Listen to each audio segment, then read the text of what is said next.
Hello and welcome back to Battlefront 2. Today I just wanted to go over some of my thoughts regarding the beta and the upcoming release of the game. So I'm going to start off with the star cards. For ship combat, the star cards were heavily leaning towards damage, rate of fire, and cooldown reductions, and while that's nice, I think they need to focus more on some additional utility, like bombers should have a bomb chute, instead of always having to lock on rockets, just being able to kind of look down and fire projectiles, since this would help both in space battles when having to take down ships and in the infantry combat when you want to support your team on the ground and lock on rockets. Just don't do it. For the infantry star cards, there wasn't a lot I had issue with. Most of the passives were pretty straightforward and I had no problem with. The only big thing for the star cards that I didn't like was the fact that certain grenades were locked to certain classes. Like thermal detonators were exclusively for assault, and the equivalent of a flashbang was for officers. And I think making the grenade cards universal would help a lot with player builds, and I think groups like Assaults would value a flashbang a lot since they're a close quarters focused unit. A thermal detonator or a thermal imploder or an ion grenade might be really good for an officer who needs to defend himself when his turret is dead or his teammates are dead. Because a flashbang isn't going to save his life, it's just going to slow enemies for a moment. I think that the heavy trooper would also probably need the smart rocket or an equivalent launcher to deal with vehicles, since they have their main rotary cannon, but that's kind of hit and miss in its quality, and it could easily take the position of a grenade and just have a longer cooldown, or it could take up another ability. Now, the class system for the most part is pretty solid, though I do have a few issues with it. First off being, officers need to be rewarded for doing their job of supporting players. Like, if I use the battle command that gives extra health to teammates, I should get maybe 10 points for every person I buff.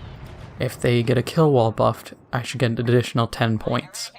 If they have the health buff and take a hit, and it takes a chunk of that health instead of their main health, I should get an extra 10 points. It's not like I'm getting tons of points and it's gonna get me to Darth Maul. It's just enough that's the game saying, hey, you did a good job helping your team, here's a reward to make you want to do it more. And there are other things that officers could be rewarded for, like they have a diffuser, which creates an aura, and if you step close enough to a grenade that it gets in the aura, it automatically diffuses it.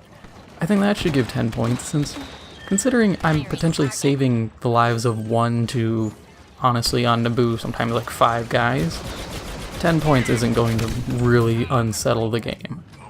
And the diffuser takes the position of my grenade, so I give up my ability to attack enemies, to protect teammates, and it just seems a little odd that you're not getting rewarded for helping your team at all, and it's more focused on just getting in and fighting, and that's going to result in people just not using support abilities or support equipment if they can't get rewarded for it. Specialists are in a pretty good place. I think the stealth ability they get is a little powerful. It might need to be tweaked. And then the spotting binoculars, I think those need to be reworked, since yes, you can see everyone, but you can only mark one guy that you can spot visibly who isn't behind cover. It limits its use so much that I don't imagine a lot of people are going to use it, and I think spotting is really useful, so it should help with that and help give your team more situational awareness. The bruiser and jump troop choices need to be expanded, because, like, for me, I don't understand why your bruiser for the Republic is a Wookiee, especially when you're on Naboo. I see that more as being like an advanced recon commando or a flame trooper or something that is a clone but is just a heavy clone, as opposed to the Republic just employing Wookiee troops for seemingly no reason. And finally, vehicles, I'm counting them as a class since you do go into them the same way you would any other class. they need more resistance to small arms fire. I can take the blurg pistol for an officer and spray down gunships and destroy them. And that's really messed up considering I'm using just a pistol. You have heavy abilities, you have ion weapons and explosives, so those should be the main ways you deal with these vehicles, rather than just making them one big target that any pistol or assault rifle can blow down. Now, the next thing is weapons. For the most part, weapons aren't bad, it's just things like starter weapons need to have modification slots. Otherwise, they're just going to instantly fall out of favor with everyone the second they can get any other gun. And then on top of that, we need more weapon mods, because having only, like, for the blurg pistol, you had, I believe, 4-round burst, explosive shot, and a better cooldown. And while that works, it would be nice to have more variety considering you can only equip 2 of those 3 mods. And so your build diversity is pretty limited. And then for game modes and maps, there's only one major issue I have, and that is that Galactic Assault needs more open maps, because Theed is just hell on earth in my opinion. The map itself makes air and ground vehicles worthless, since you're essentially shoved into narrow choke points the whole time, so you can't use a bomber to really assist. Your vehicles are pretty much shoehorned into these small areas they can fit in, so they can't provide any real fire support. And once you get into the palace, it's just grenade spam. People are just winging grenades the second they spawn, down every hallway. If you have a diffuser, it's great, you can stop them. But after that, or if someone pulls like Darth Maul, it's just bad. It's very poor design, and funneling players in like that, it reminds me of Operation Locker from Battlefield 4. And while Op Locker is fun for a little bit, it just becomes a really boring meat grinder. And finally, we come to the features I think are missing from the game, or at least that I've noticed are missing. The first and probably the biggest to me is customization. There's no picking of skins, so if I'm playing as a stormtrooper, I can't grab like a shadow trooper or shore trooper captain or shock trooper skin, which I think customization is always great in games. You could even have the heroes like Darth Maul with the robot legs, or Luke with varying clothes. It's little things that don't add a ton to the gameplay balance, but they add to the player experience and to making someone enjoy it, because then it's their character, it's their trooper, instead of just inhabiting battle droid number 5000. And going with customization, we really need forest camo.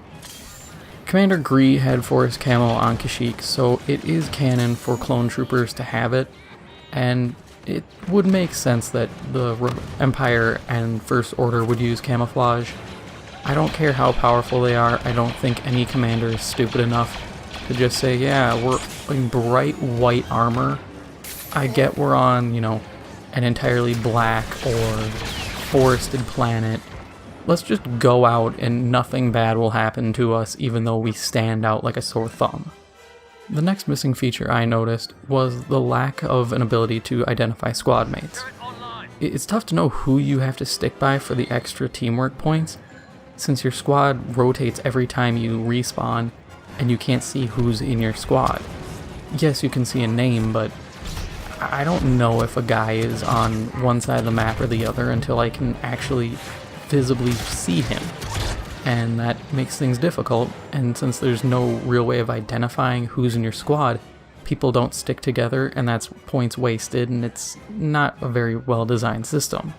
And finally, we come to the last thing that I noticed missing was hut contracts, which were essentially just you unlock, this gun by playing as Han Solo and killing 25 guys, getting 15 thermal detonator kills, and using a smoke grenade 10 times. It's little things that are nice to give players additional gear, and it gives them a visible goal to grind for instead of, hey, kill 25 guys and you get a supply crate. Which works, but it's not as much of an incentive as kill 25 guys and you get this gun. Now, even with all these issues I've pointed out, there's the question of, is this game worthwhile?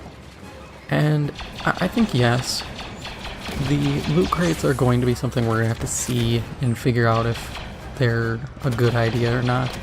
But for the most part, this game seems to be a major step forward from Battlefront 2015. So tell me what you thought of the beta in the comments below.